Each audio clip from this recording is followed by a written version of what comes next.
দিয়ে কাঁদতে কাঁদতে পারোকে বলে, আমি শ্যাম্পু করে পার্বতীকে রেখে আসতে গিয়েছিলাম, ওর থেকে মুক্তি চেয়েছিলাম, কিন্তু ও যে এভাবে মারা যাবে সেটা চাইনি।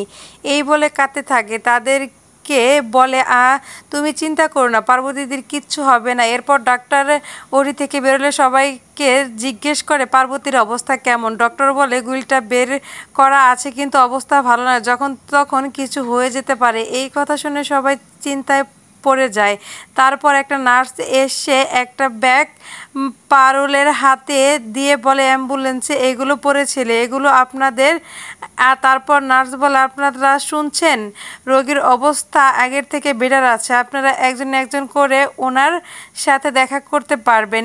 এরপর সবাই মিলে পার্বতীর কেবিনে দেখতে আসে। পার্বতী সবাইকে দেখে বলে যে, কে আপনারা? আর হেসে বলে, কেমন বোকা বানালাম তোমাদের। দেবের মামুনি বলে, নেহা তুই হসপিটালে আসিস তাই মারতে পারবো না, কিন্তু বলতে তো পারবো। আর বলে, তোর গুলিটা লাগলো কি করে বল পার্বতী? সেদিন আমাদের উগ্রপন্থী ঢুকেছিল, অনেকগুলো গুলি চালিয়েছিল আর বোমাও পড়ছিল।